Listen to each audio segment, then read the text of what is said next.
Supply analysis chapter number 4 का revision अपन अभी करने वाले हैं, ठीक है। सप्लाई एनालिसिस के अंदर ना 3 टर्मिनोलॉजी सबसे पहले समझना जरूरी है।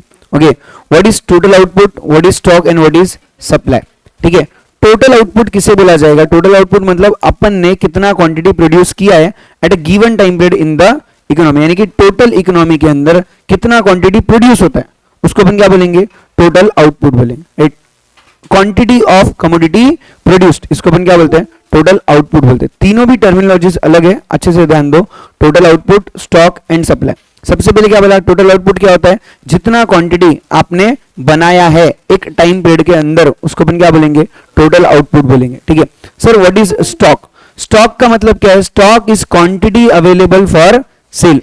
कितना क्वांटिटी आपके पास में बेचने के लिए अवेलेबल है एक टाइम पे, उसको अपन क्या बोलते हैं? स्टॉक बोलते हैं, ठीक है। स्टॉक से ही सप्लाई पॉसिबल है, स्टॉक के बगैर सप्लाई पॉसिबल है क्या?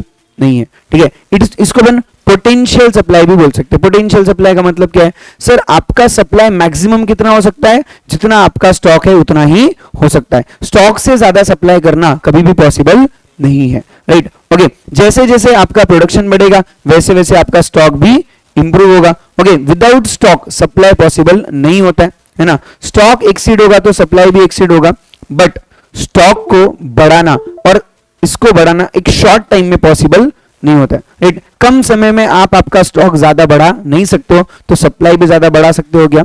नहीं। तो यहां पे ऐसा बोल सकते हैं अपन कि सप्लाई क्या होता है? फिक्स होता है और इन इलास्टिक होता है, राइट। आप इसको शॉर्ट टाइम में ज्यादा बढ़ा नहीं सकते, right. But in case of perishable goods, perishable goods के केस में स्टॉक और सप्लाई दोनों भी चीजें क्या होती है? सेम ही होती है। जितना आपके पास में स्टॉक होगा उतना ही आपका क्या होता है? सप्लाई होता है। क्योंकि आप चीजों को आपके पास में स्टोर करके नहीं रखोगे, क्योंकि वो क्या हो जाएंगी? खराब हो जाएंगी, तो आप उसको बेचना चाहते हो, ठीक है। ये पॉइंट है। Sir what is the meaning of supply? ये ज्यादा इंपॉर्टेंट है, ये समझना, ठीक है। सप्लाई किसको बोलेंगे? सप्लाई कितना है ये पता कैसे चलेगा? जितना क्वांटिटी आप बेचना चाहते हो एक टाइम पीरियड के अंदर एक प्राइस पे, उसको अपन क्या बोलते हैं? सप्लाई बोलते हैं, ठीक है। स्टॉक का मतलब क्या था? स्टॉक माने अपने पास कितना क्वांटिटी अवेलेबल है बेचने के लिए, उसको अपन क्या बोलते थे? स्टॉक बोलते थे। सप्लाई किसे बोलेंगे? कितना क्वांटिटी अपने पास अपन बेचने वाले हैं, कितना क्वांटिटी बेचने के लिए मैं क्या हूं? रेडी हूं at a particular time at a particular price. 100 रुपए के प्राइस में मैं 200 किलो एप्पल बेचना चाहता हूं, तो ये मेरा क्या है? सप्लाई है। मेरे पास में गोडाउन में 2000 किलो एप्पल पड़े वाला है, लेकिन 100 रुपए के प्राइस में मैं कितना बेचना चाहता हूं? सिर्फ और सिर्फ 200 किलो बेचना चाहता हूं। तो 2000 किलो मेरा क्या है? स्टॉक है, और 200 किलो मेरा क्या बनता है? सप्लाई बनता है। कितना क्वांटिटी आप बेचने के लिए क्या हो? रेडी हो, उसे अपन क्या बोलते हैं? सप्लाई बोलते हैं, राइट। अवेलेबिलिटी टू सेल, इसको क्या बोलेंगे? स्टॉक। रेडी फॉर सेल, इसको क्या बोलेंगे? सप्लाई बोलते हैं। इतना मीनिंग क्लियर है? Okay. Supply implies quantity of a commodity offered for sale, कितना अपन बेचने के लिए मार्केट में निकाल रहे by the producers during a given period of time at a given price, एक प्राइस के ऊपर, ठीक है। इसको अपन क्या बोलते हैं? सप्लाई बोलते हैं। इसका मतलब क्या है सर? सप्लाई टाइम और प्राइस दोनों से क्या है? रिलेटेड होता है। ऑब्जेक्टिव्स के हिसाब से एक इंपॉर्टेंट क्वेश्चन, सप्लाई क्या है? सप्लाई एक फ्लो कॉन्सेप्ट है, मतलब ये क्या होगा? चेंज होते रहेगा, ये कभी भी सेम है क्या? नहीं है। प्राइस चेंज करो सप्लाई चेंज हो जाएगा, टाइम चेंज हो गया सप्लाई चेंज होने वाला है। Okay, it refers to the amount of commodity that firms produce and offer for sale in the market over a period of time, right. एक time period में कितना क्वांटिटी ये लोग बेचना चाहते हैं, क्या प्राइस पे बेचना चाहते हैं, उसको अपन क्या बोलते हैं? सप्लाई बोलते हैं। ओके, सप्लाई जो है वो डे, वीक, मंथ और ईयर इस टाइम पे कैलकुलेट कर सकते हैं। मतलब एक दिन का सप्लाई कितना है, एक महीने का सप्लाई कितना है, एक साल का सप्लाई कितना है, या 15 दिन का, एक हफ्ते का सप्लाई कितना है, ऐसा अपन बताते हैं। 3 चीजें इंपॉर्टेंट है। देखो, जब अपन कंपोनेंट्स ऑफ सप्लाई की बात करते हैं, एक तो टाइम पीरियड बताओ, एक प्राइस बताओ, और तीसरा क्वांटिटी बताओ। तो ये 3 कंपोनेंट्स होते हैं सप्लाई के लिए, ठीक है। जैसा अभी यहाँ पे एग्जांपल दिया है, स्टॉक क्या है? आपके पास में अगर मैंगोज की खेती है ना, तो जितने भी मैंगोज आपके यहाँ पे झाड़ को लगे वाले हैं वो आपका क्या है? स्टॉक है। और कितने मैंगोज आप दुकान में बेचने के लिए उसमें से रखते हो वो आपका क्या बनता है? सप्लाई बन जाता है, right. This is the point.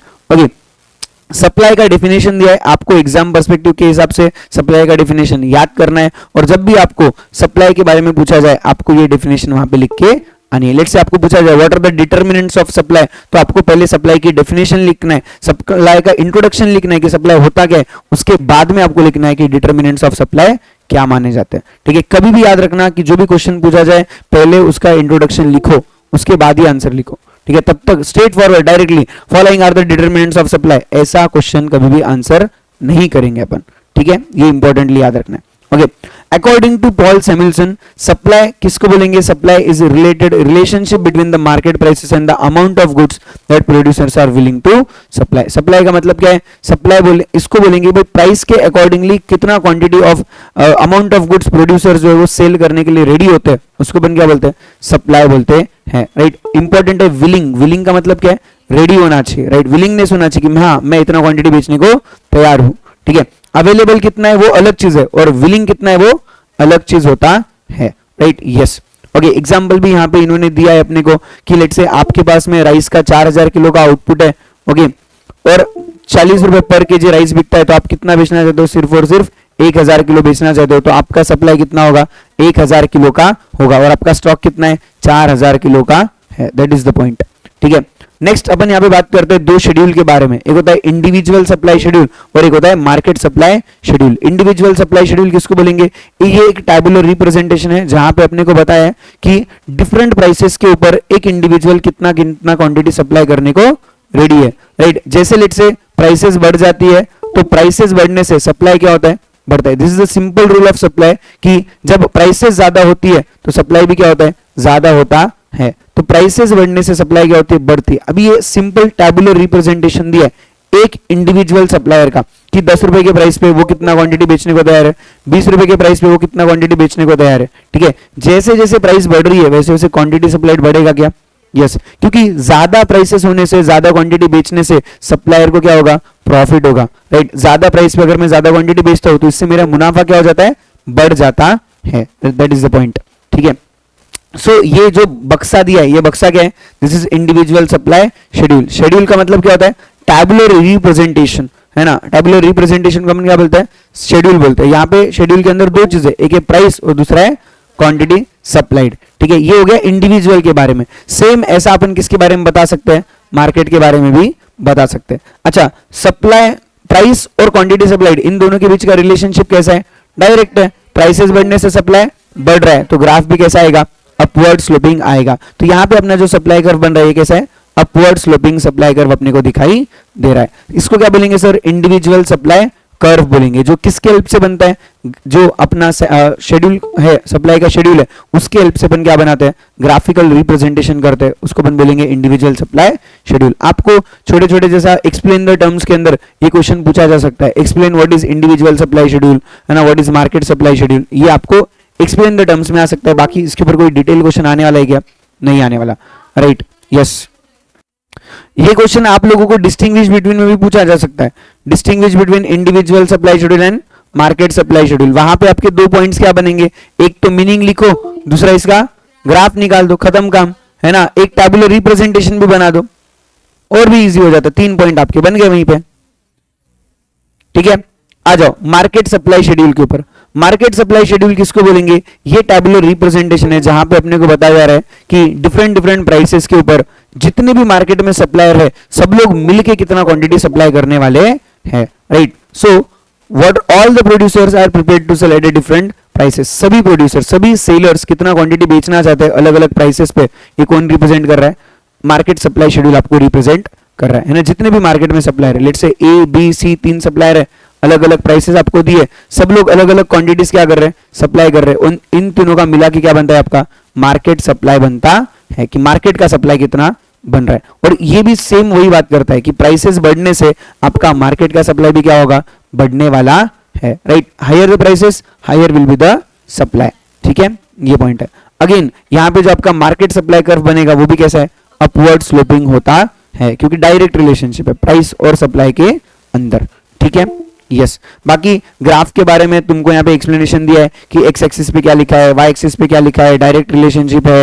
Okay, left to right जा रहा है, ये आपको बेसिक चीजें पता होना चाहिए। लेफ्ट टू राइट क्यों जा रहा है सर? क्योंकि शुरुआत ग्राफ की किधर से होती है? 0 से होती है, तो इसके लिए इसको क्या बोलेंगे? लेफ्ट से राइट साइड बोलेंगे। आपका कर्व ऐसा ऊपर जा रहा है ना, this is left to right, है ना। और वही जब डिमांड कर्व डाउनवर्ड आता है तो क्या होता है? Again downward sloping from left to right, downward ही है बट लेफ्ट टू राइट है। अगेन शुरुआत ओरिजिन से होती है, जीरो से कर्व शुरू होता है, ठीक है, ऐसा नहीं जाता कभी। कर्व कैसा आ रहा है उसका, डाउनवर्ड स्लोपिंग है, तो ऊपर से नीचे आ रहा है डिमांड के केस में, ठीक है, वो भी लेफ्ट टू राइट ही है, राइट टू लेफ्ट नहीं है, ठीक है, खिचड़ी मत लगाओ किसी भी चीज की। ओके, आ जाओ डिटर्मिनेंट्स ऑफ सप्लाई की बात करेंगे, ठीक है। टोटल अपने को 8 डिटर्मिनेंट्स पढ़ना है। सबसे पहले सब लोग मेरे साथ एक बार बोलेंगे, क्या क्या है सबसे पहला determinant, price of commodity, second state of technology, third cost of production, fourth infrastructural facility, fifth government policy, sixth natural conditions, seventh future expectations about the prices and आखिरी अदर फैक्टर्स। फटाफट पढ़ेंगे, देखो क्या बोला, प्राइसेस ऑफ कमोडिटी क्या बोल रहे हैं, राइट, अगर मार्केट में चीजों की प्राइसेस बढ़ेगी उसका सप्लाई भी बढ़ेगा, प्राइसेस कम हो गई सप्लाई भी कम हो जाएगा, क्योंकि महंगे प्राइसेस में ज्यादा क्वांटिटी बेचने से अपना प्रॉफिट भी ज्यादा होगा। सस्ते प्राइसेस में बेचने से अपना कोई प्रॉफिट ज्यादा है क्या, नहीं, हर एक सेलर क्या चाहता है, प्रॉफिट चाहता है, तो प्रॉफिट के अकॉर्डिंगली वो सप्लाई करेगा, ठीक है। Next point is state of technology, अगर आप एडवांस टेक्नोलॉजी यूज करते हो तो आप ज्यादा सप्लाई कर सकते हो, वही आउटडेटेड टेक्नोलॉजी यूज करते हो तो आपका सप्लाई भी कितना होगा, कम होगा, राइट। तो पॉइंट क्यों सर, अच्छी क्वालिटी की मशीनरी लगाएंगे तो सप्लाई भी ज्यादा कर सकते हो, क्योंकि प्रोडक्शन भी क्या होगा, ज्यादा होगा। दैट इज द पॉइंट कि एडवांस अगर इंप्रूव्ड अगर आप टेक्नोलॉजी यूज कर सकते हो तो कॉस्ट ऑफ प्रोडक्शन भी कम है और प्रोडक्शन ज्यादा होने से सप्लाई भी क्या होगा, ज्यादा होगा, राइट, ये पॉइंट है। नए नए मशीनरीज लगाना इससे फायदा क्या है, सप्लाई बढ़ने वाला है, तो टेक्नोलॉजी बहुत ज्यादा इंपॉर्टेंट है। Third is cost of production, अगर जो भी फैक्टर्स अपन यूज करते हैं फॉर द प्रोडक्शन, अगर उनका कॉस्ट जो है वो बढ़ जाएगा, उनकी प्राइसेस क्या हो गई, बढ़ गई, उनकी प्राइसेस बढ़ने से चीजें क्या हो जाएंगी, महंगी हो जाएंगी, जब चीजें महंगी हो जाएंगी तो प्रॉफिट कितना हो जाएगा, कम, तो अपन सप्लाई भी कितना करेंगे, कम करेंगे, राइट। वही अगर फैक्टर्स ऑफ प्रोडक्शन सस्ते मिलते अपने को, यानी कि किराए पे जगह सस्ते में मिल रही है, लेबर बहुत ही सस्ते में काम कर रहा है, तो इससे कॉस्ट कितना हो जाएगा, कम, और प्रॉफिट क्या हो जाएगा, ज्यादा। जब प्रॉफिट ज्यादा तो सप्लाई भी क्या हो जाएगा, ज्यादा होने वाला है, ये पॉइंट है, ठीक है। Fourth is your infrastructural facility, अगर इंडिया के अंदर इंफ्रास्ट्रक्चर फैसिलिटी अच्छा होगा तो आपका सप्लाई भी क्या होगा, ज्यादा होगा। रोड बहुत अच्छे है ना, कम्युनिकेशन बहुत अच्छा है, पावर बहुत अच्छा है, यानी कि लाइट वगैरह बहुत अच्छे से चल रहा है, तो आप प्रोडक्शन भी ज्यादा करोगे, ट्रांसपोर्टेशन अच्छा होगा तो फास्ट क्या होगा, सप्लाई पॉसिबल होगा। सो अगर इंफ्रास्ट्रक्चरल फैसिलिटी अच्छे रहेंगे तो आपका सप्लाई भी बढ़ेगा, वरना कम होने वाला है, ठीक है।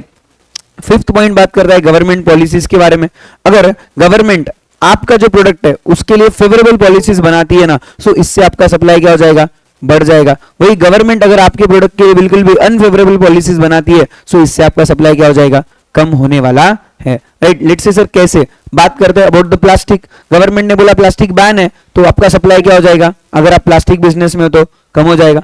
वही गवर्नमेंट ने बोला प्लास्टिक बैन होने से पेपर के जो कैरी बैग्स है या पेपर के जो प्रोडक्ट्स है वो क्या होंगे, ज्यादा बिकने लगेंगे फॉर द पैकेजिंग वगैरह, सो फिर पेपर इंडस्ट्रीज जो भी है उनका सप्लाई क्या हो गया, बढ़ गया। तो दैट इज द पॉइंट कि गवर्नमेंट आपके बिजनेस के लिए फेवरेबल या अनफेवरेबल पॉलिसीज बनाता है, उससे आपका सप्लाई क्या होता है, चेंज हो जाता है, right. Same is the point with the taxation and subsidies too, है ना। गवर्नमेंट ने अगर जीएसटी का जो रेट है वो आपके प्रोडक्ट के लिए कम कर दिया, इससे क्या हो जाएगा, इससे आपका सप्लाई बढ़ जाएगा। वही अगर गवर्नमेंट ने जीएसटी का रेट बढ़ा दिया तो इससे मार्केट में आपके प्रोडक्ट का सप्लाई क्या हो जाएगा, कम होने वाला है, राइट। गवर्नमेंट आपके प्रोडक्ट की सब्सिडी बढ़ा देता है तो इससे आपका सप्लाई बढ़ जाता है, राइट। और गवर्नमेंट अगर आपके प्रोडक्ट की सब्सिडी कम कर देता है तो इससे आपका सप्लाई भी क्या हो जाता है, कम हो जाता है, राइट। तो अलग अलग गवर्नमेंट पॉलिसी से सप्लाई पे असर होता है, ठीक है।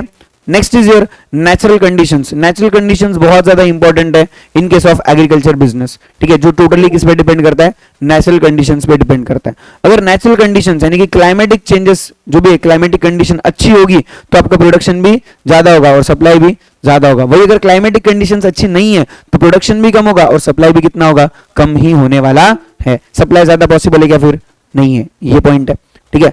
Next point is your future expectations about the prices, अगर कोई सेलर है उसको लगता है आज प्राइसेस महंगी है, आज प्रोडक्ट की प्राइसेस महंगी है, स्टिल उसको लग रहा है कि कल को जाके और भी क्या होने वाला है, मेरा प्रोडक्ट महंगे में बिकने वाला है, तो क्या आज ज्यादा सप्लाई करेगा, क्या नहीं करेगा, वो आगे जाके ज्यादा सप्लाई करने वाला है, ठीक है। अगर कोई सेलर है उसके जो प्रोडक्ट के प्राइसेस है वो आज गिर चुके हैं, उसको पता चल रहा है कि और भी प्राइसेस गिरने वाले हैं, तो क्या वो आज अपने सप्लाई बढ़ा देगा क्या, यस, क्योंकि कल को और सस्ता हो जाएगा, तब बेचने में कोई फायदा नहीं है, राइट। तो ये पॉइंट है यहां पे।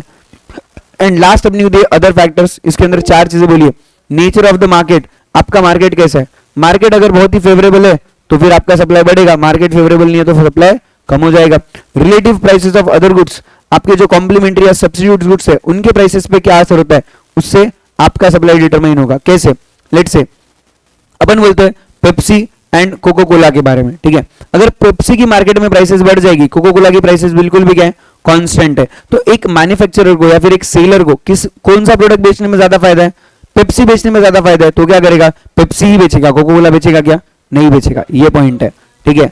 लोग भाई डिमांड किसकी करते हो मैटर नहीं कर रहा, पॉइंट इस चैप्टर में अपने को सिर्फ और सिर्फ सप्लाई पे फोकस करना है, एक सप्लायर के बारे में सोचना है, डिमांड और कंज्यूमर के बारे में सोचना नहीं है, ठीक है। Yes, next is your export and import, इससे भी आपके सप्लाई पे क्या होता है, असर होता है। इंडस्ट्रियल रिलेशंस कैसे है आपके, उससे भी सप्लाई पे असर होता है, ठीक है। और availability of factors of production, अगर फैक्टर्स ऑफ प्रोडक्शन अवेलेबल है, इजीली अवेलेबल है, तो आपका सप्लाई बढ़ेगा, वरना सप्लाई बढ़ने वाला है क्या, नहीं, राइट। इन पॉइंट्स के अंदर आपको बिल्कुल एक्सप्लेन नहीं करना है क्या है क्या नहीं, जस्ट क्या करना है, अदर फैक्टर्स नाम इंक्लूड करके आना है। देखो कई सारी चीजें ऐसी है इसके अंदर जो मैंने तुमको एक्सप्लेन करी है, ओके। जैसा टैक्सेशन के बारे में इन्होंने कहीं एक्सप्लेन नहीं किया है कि टैक्स कम करने से या टैक्स बढ़ाने से क्या असर होता है, तो तुमको वो एक्सप्लेन करके एग्जाम में नहीं आना है, ठीक है। एक्स्ट्रा नॉलेज मत दिखाओ क्योंकि उसको नॉलेज नहीं है, ठीक है।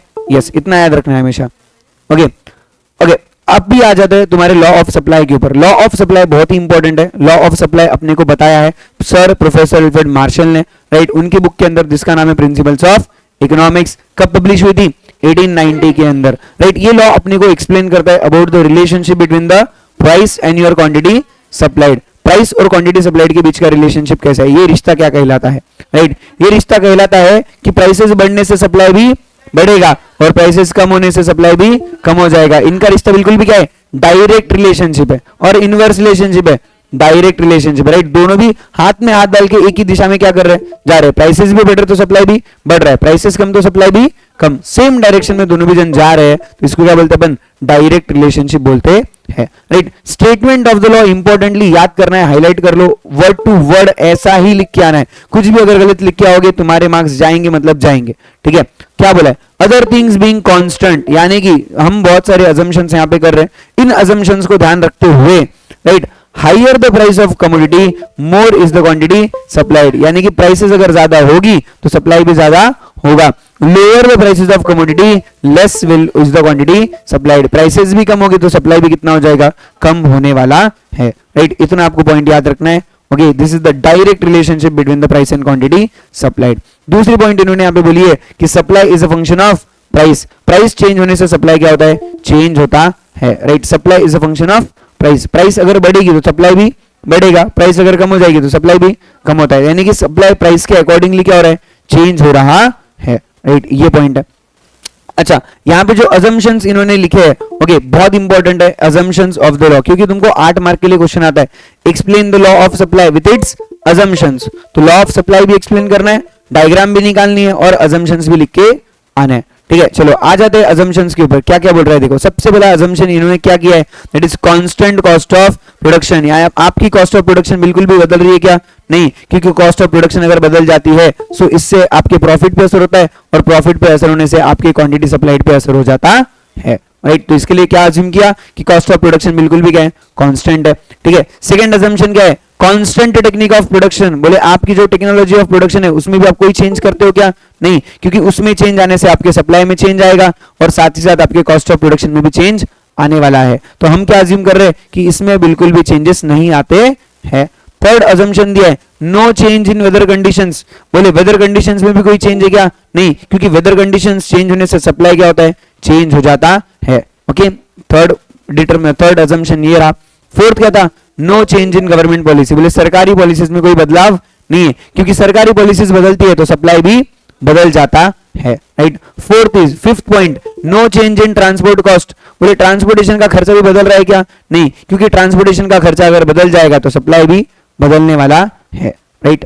Next, prices of other goods remains constant. अपन ने जैसा बोला, पेप्सी कोको कोला का एग्जांपल लो या सोयाबीन चना का एग्जांपल लो, किसी भी प्रोडक्ट का एग्जांपल लो, तो हम क्या अज्यूम कर रहे हैं कि हमारा जो रिलेटेड कमोडिटी है वो क्या है, बिल्कुल भी कांस्टेंट प्राइसेस पे बिक रहा है। उसकी प्राइसेस चेंज होने से अपना सप्लाई क्या हो सकता है, चेंज हो सकता है। तो इसके लिए यहाँ पे अजम्पशन क्या डाल दिया कि अदर गुड्स के जो प्राइसेस है वो बिल्कुल भी क्या है, कांस्टेंट है। एंड आखिरी अजम्पशन लिखा, that is the no future expectations, आप कल के बारे में कुछ भी सोचते नहीं है, क्योंकि कल के बारे में सोचोगे तो आज के सप्लाई को क्या कर दोगे, चेंज कर दोगे, तो कल के बारे में सोचना नहीं है। ठीक है, ये 7 अजम्पशंस यहां पे इन्होंने अपने को दिए है। इसके बाद में इन्होंने लॉ ऑफ सप्लाई को एक्सप्लेन करने के लिए यहां पे एक शेड्यूल और डायग्राम दिए, ये भी आपको एक्सप्लेन करके आना है या लिख के आना है आपके आंसर में। जब आपको 8 मार्क का क्वेश्चन पूछा जाएगा, explain the law of supply with its assumptions, ठीक है, सातों के सातों assumptions लिखना है, ऐसा गलती मत करके आना एक आधा कम लिख देना, सातों के सातों assumptions लिखना पड़ेगा। ठीक है, यस। सप्लाई शेड्यूल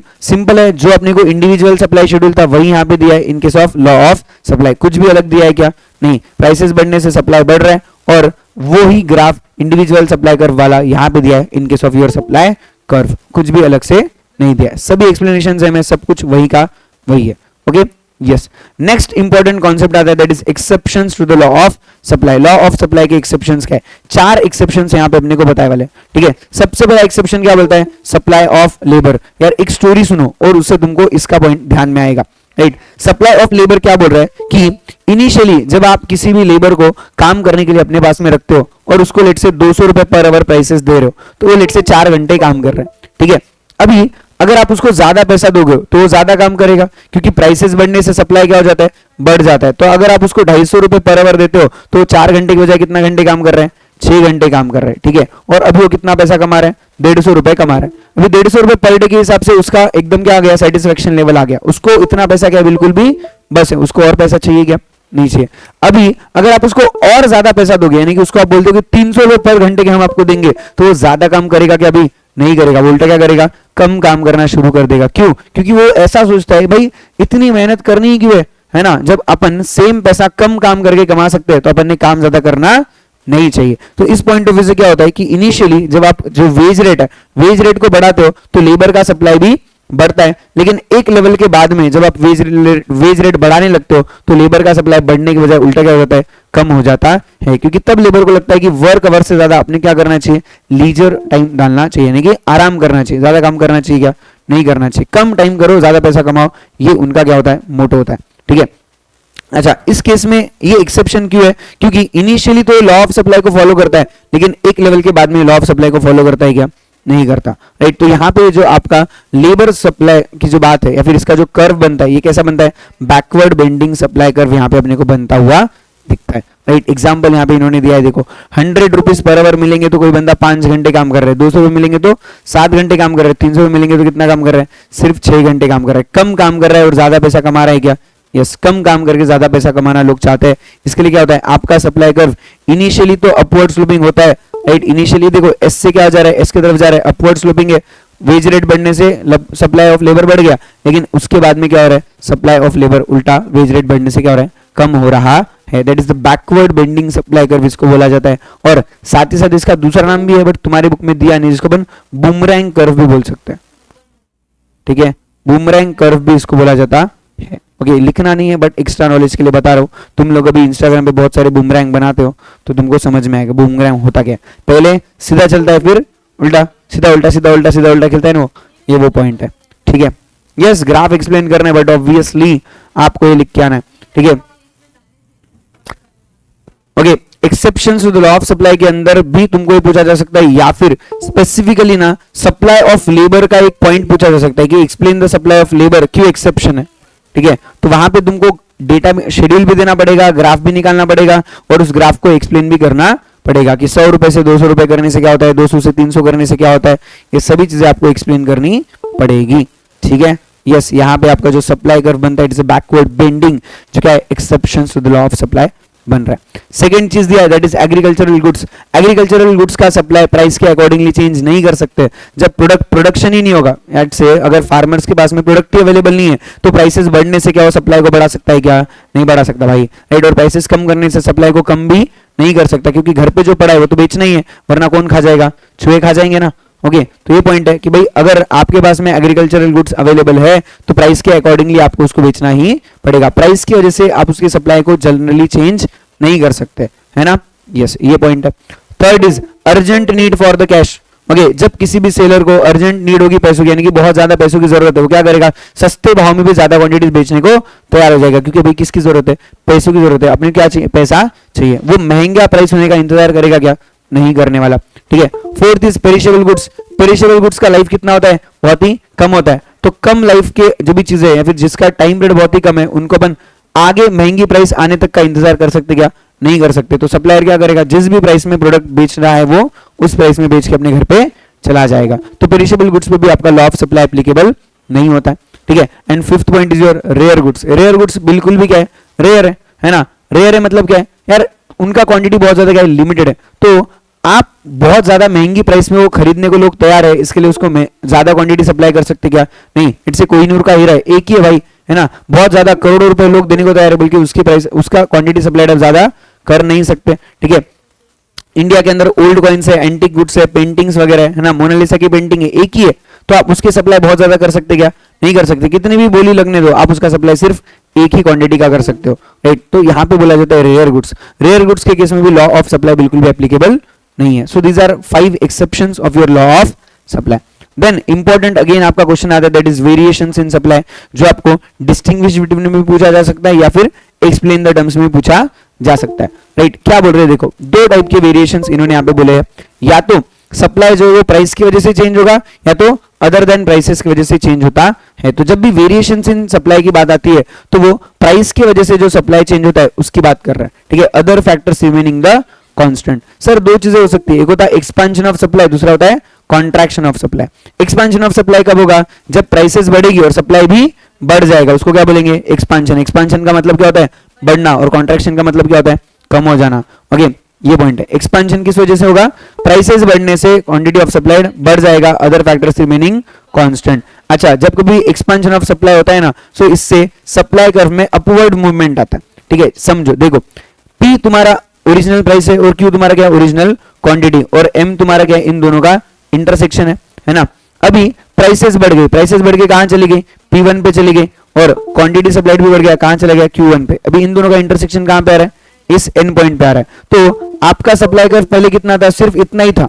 अभी आपको इसको आगे एक्सटेंड करना है, और एक्सटेंड करके कहां पे लेके जाना है, इसको आपको एन के ऊपर लेके जाना है। तो ये आपका क्या हो, एक्सटेंडेड सप्लाई कर्व। तो इसको अपन क्या बोल रहे हैं कि एक्सपेंशन ऑफ सप्लाई के केस में क्या होता है, अपवर्ड मूवमेंट होता है in case of your supply curve. समझ रहा है क्या, on the same supply curve क्या होगा, अपवर्ड मूवमेंट होगा जब प्राइसेस बढ़ जाएंगी तब, राइट। इसका बिल्कुल भी उल्टा होता है in case of contraction of supply. Contraction of supply क्या है, जब मार्केट के अंदर चीजों की प्राइसेस कम हो जाएगी तो क्वांटिटी सप्लाइड भी कितना हो जाएगा, कम होने वाला है, other factors remaining the constant. अच्छा, इस केस में क्या होता है, देखो ओरिजिनल प्राइस था P और ओरिजिनल क्वांटिटी था Q, और इन दोनों का इंटरसेक्शन कहां बन रहा था, N पे बन रहा था, है ना। तो ये इनका लेट से यहाँ पे क्या बना, ये बन गया इनका upward sloping supply curve. Then prices कम होके कहां पे आ गई, P2 पे, और क्वांटिटी सप्लाइड कम होके क्या आ गया, Q2 पे। ये आपका नया पॉइंट बन गया M।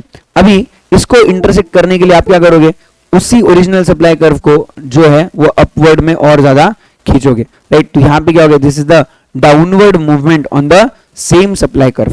ओके, क्योंकि ये पॉइंट क्या आ रहा है, पहले वाले से नीचे आ रहा है, तो क्या हो गया, डाउनवर्ड मूवमेंट हो गया, और पहले वाले से जब ऊपर जा रहा है तो क्या हो गया, अपवर्ड मूवमेंट हो गया, ठीक है। नेक्स्ट पॉइंट यहाँ पे दिया है, that is changes in supply.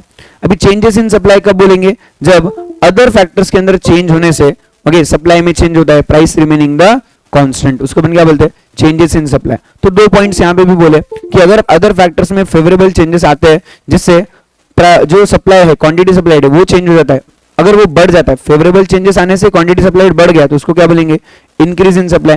वही अनफेवरेबल चेंजेस आने से क्वांटिटी सप्लाइड कम हो गया तो उसको क्या बोलेंगे, डिक्रीज इन सप्लाई बोलेंगे, राइट। सर ग्राफ की बात करते हैं, ग्राफ कैसा होगा, in case of your increase in supply, graph जो है वो राइट हैंड साइड क्या करेगा, शिफ्ट करने वाला है, और in case of decrease in supply आपका जो ग्राफ है क्या करेगा, लेफ्ट हैंड साइड शिफ्ट करेगा। ग्राफ बता रहा हूं, ध्यान दो। अगेन प्राइस क्या है बोला, बिल्कुल भी कांस्टेंट है। पहले क्वांटिटी सप्लाइड था Q, प्राइस था P, दोनों का इंटरसेक्शन कहां पे था, M पे था, तो ये इनका क्या बन गया, सप्लाई कर्व बन गया, ठीक है। लेटर ऑन जब प्राइसेस कांस्टेंट है बट क्वांटिटी सप्लाइड क्या हो गया, बढ़ गया, due to favourable changes in other factors, जैसा कि लेट से आपकी इनकम बढ़ गई, मतलब कॉस्ट ऑफ प्रोडक्शन कम हो गया बोलो, या फिर जितने भी अलग अलग डिटर्मिनेंट्स है जिससे क्वांटिटी सप्लाइड बढ़ सकता है, उसमें असर होता है, ठीक है। सो इससे आपका जो नया इंटरसेक्शन बन रहा है वो कहां बन रहा है, इस एंड पॉइंट पे बन रहा है, तो यहाँ पे आपका एक नया सप्लाई कर्व बनेगा, दैट इज S1 S1। तो ये ओरिजिनल सप्लाई कर्व की कौन से साइड में है, राइट हैंड साइड में बन रहा है, ऐसा अपन बोल सकते हैं in case of increase in supply. और सेम अपोजिट होता है in case of decrease in supply. पहले आपका सप्लाई जो वो क्यू क्वांटिटी पे था, अभी कम होके क्या हो गया, Q2 पे आ गया, due to unfavourable changes in other factors, prices remaining the constant. तो पहले आपका सप्लाई कर्व था M के कनेक्शन में, अभी आपका सप्लाई कर्व कहां गया, इस N के इंटरसेक्शन पे आ रहा है। तो आपका जो नया सप्लाई कर्व है वो पुराने वाले के कहां पे है, लेफ्ट हैंड साइड है, तो इसके लिए इसको क्या बोलते हैं, leftward shift in the original supply curve, ऐसा अपन इसको बोलते हैं। ठीक है, ठीक है। बात करते हैं about the concepts of cost and revenue. तीन टाइप से कॉस्ट के और तीन कॉन्सेप्ट अपने को यहाँ पे रेवेन्यू के, total cost, average cost and marginal cost. बहुत ही इजी पॉइंट है, एक चीज समझी तो दूसरी चीज सिर्फ कॉस्ट की जगह पे क्या लगाना है, रेवेन्यू लगाना है। कॉस्ट का मतलब क्या है, खर्चा, रेवेन्यू का मतलब क्या है, कमाई। रेवेन्यू का मतलब अपन बोल सकते हैं सेल, सेल को अपन क्या बोलते हैं, रेवेन्यू। कॉस्ट का मतलब क्या है, किसी भी चीज को बनाने का लगने वाला खर्चा, और रेवेन्यू का मतलब है किसी भी चीज को बेच के होने वाली कमाई, बस दैट्स इट। ठीक है, ओके। सबसे पहला पॉइंट बात करते हैं let's say total cost. Total cost मतलब क्या, जितना भी क्वांटिटीज आपने प्रोड्यूस किया है उन सबको बनाने का टोटल खर्चा कितना है, total expenditure you have incurred for the production of factor. ठीक है, उसको अपन क्या बोलेंगे, टोटल कॉस्ट बोलने वाले हैं। ठीक है, so total cost is a combination of variable cost and fix cost, right. So total cost का फॉर्मूला क्या है, total cost is equal to total fix cost plus total variable cost. Total fix cost क्या होता है, sir ऐसा खर्चा जो बिल्कुल भी क्या है, फिक्स है, वो आपके प्रोडक्शन के अकॉर्डिंगली चेंज नहीं होता। लेट्स से मशीनरी है ना, मशीनरी का खर्चा है वो प्रोडक्शन पे डिपेंडेंट है क्या, नहीं। आपने एक बार मशीन ला ली, खर्चा हो गया, दैट इज फिक्स, वो कोई चेंज करने वाला है क्या, नहीं। आपने बिल्डिंग खरीद ली, किराया फिक्स है, मतलब आपने रेंट पे अगर कोई जगह ली है तो रेंट देना फिक्स है, फिर आप प्रोडक्शन करो या मत करो, तो वो क्या है, फिक्स खर्चा है, वो कभी भी चेंज होता है क्या, नहीं। वो according to the production change होने वाला नहीं है, तो उसको अपन क्या बोलते हैं, फिक्स कॉस्ट बोलते हैं। तो ऐसे सभी फिक्स कॉस्ट को ऐड करो प्लस अपने जितने भी वेरिएबल कॉस्ट है, वेरिएबल कॉस्ट का मतलब क्या है, ऐसे खर्चे जो प्रोडक्शन के अकॉर्डिंगली क्या होते हैं, चेंज होते हैं। जितना ज्यादा प्रोडक्शन करोगे उतना ज्यादा रॉ मटेरियल लगेगा, जितना ज्यादा प्रोडक्शन करोगे उतना ज्यादा लाइट बिल आएगा, जितना ज्यादा प्रोडक्शन करोगे उतना ज्यादा लेबर लगेगा, उतना ज्यादा पैकेजिंग लगेगा। दैट इज द पॉइंट, ये सब खर्चे क्या है, वेरिएबल है। वेरिएबल मतलब चेंज होते हैं अकॉर्डिंग टू योर प्रोडक्शन, तो इसको अपन क्या बोलेंगे, टोटल वेरिएबल कॉस्ट बोलने वाले हैं, राइट। नेक्स्ट आता है तुम्हारा एवरेज कॉस्ट। एवरेज कॉस्ट क्या है, एवरेज कॉस्ट मतलब ऑन एन एवरेज आपने जितना भी प्रोडक्शन किया है, एक यूनिट बनाने का खर्चा कितना लगता है, ऑन एन एवरेज, राइट। एक यूनिट बनाने का खर्चा कितना है, उसको अपन क्या बोलेंगे, एवरेज कॉस्ट बोलने वाले हैं। एवरेज कॉस्ट कैसे निकलता है sir, total cost divide by total quantity, सभी चीजें बनाने का खर्चा कितना है डिवाइडेड बाय आपने कितनी चीजें बनाई है। ओके, तो आपको कितना क्या पता चलेगा कि एक चीज को बनाने का खर्चा कितना लग रहा है। एग्जांपल से समझो, देखो अगर टोटल खर्चा है 800 रुपए का और आपने कितने यूनिट बनाए, 40 यूनिट बनाए, तो एवरेज कॉस्ट कितना आएगा, राइट। 800 डिवाइड बाय 400 करेंगे तो आएगा 20 रुपीज पर यूनिट, यानी कि एक यूनिट बनाने का खर्चा कितना है, 20 रुपए है, दैट इज एवरेज कॉस्ट। ठीक है, third point is your marginal cost. Marginal cost क्या होता है, एक एक्स्ट्रा यूनिट बनाने का खर्चा, उसको अपन क्या बोलेंगे, marginal cost, right. Net addition made to the total cost by producing one more unit of output, एक एक्स्ट्रा यूनिट बनाने का खर्चा, उसको अपन क्या बोलते हैं, मार्जिनल कॉस्ट बोलते हैं, राइट। एग्जांपल यहाँ पे दिया है, 4 यूनिट बनाने का खर्चा है 200 रुपए का और 5 यूनिट बनाने का खर्चा है 250 रुपए का, मतलब जो 5वां यूनिट बना है उसका खर्चा कितना है, 50 रुपए है। ठीक है, that is your additional cost जो आपने उस एक यूनिट को बनाने के लिए इनकर किया है। सर इसका फॉर्मूला क्या है, MCN is equals to TCN minus TCN minus 1, right, this is the formula. Same तीनों भी कॉन्सेप्ट है, बस कॉस्ट की जगह पे क्या लगाना है, रेवेन्यू लगाना है। रेवेन्यू का मतलब होता है रिसीट्स। ठीक है, फटाफट बात करेंगे। देखो टोटल रेवेन्यू क्या है, टोटल रेवेन्यू मतलब जितना भी क्वांटिटी आपने बनाया है उन सबको बेच के आपको कितना पैसा मिला है। तो क्या करेंगे सर, प्राइस इंटू क्वांटिटी, एक प्रोडक्ट का प्राइस कितना है और आपने कितने क्वांटिटी बेचा है, दोनों को मल्टीप्लाई करो, आपको क्या पता चलेगा कि आपको टोटल प्रोसीड्स या टोटल रिसीट्स कितने मिले हैं, वो आपको पता चल जाएगा।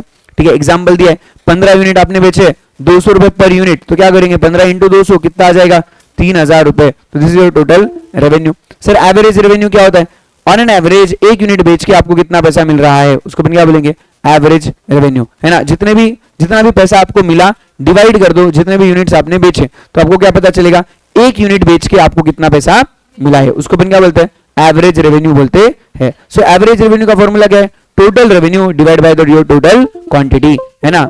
एग्जांपल के साथ समझते हैं। और भी देखो 3000 रुपए आपको मिलता है ना, कितना यूनिट्स बेच के, 15 यूनिट बेच के, तो मतलब एक यूनिट बेच के कितना पैसा मिला, 200 रुपए आपको मिले हैं, right. Third concept is your marginal revenue. Marginal revenue का मतलब क्या है, net addition made to your total revenue by selling one extra unit. एक यूनिट अगर आप ज्यादा बेचते हो तो उससे आपको कितना कमाई होता है, उसको अपन क्या बोलते हैं, मार्जिनल रेवेन्यू बोलते हैं। सर मार्जिनल रेवेन्यू का फॉर्मूला क्या है, MRN is equals to TRN minus TRN minus 1, right. एक एक्स्ट्रा यूनिट बेच के मिलने वाला कमाई। ओके 20 यूनिट बेच के, 20 टैबलेट्स बेच के, 20 टेबल बेच के कितना पैसा मिला, 4000, और 21 टेबल बेच के कितना मिल रहा है, 4200। मतलब वो जो एक एक्स्ट्रा यूनिट आपने बेचा, 21st टेबल जो आपने बेचा, उसकी कमाई कितनी है, 200 रुपए है, right. This is the point, that is your marginal revenue, है ना।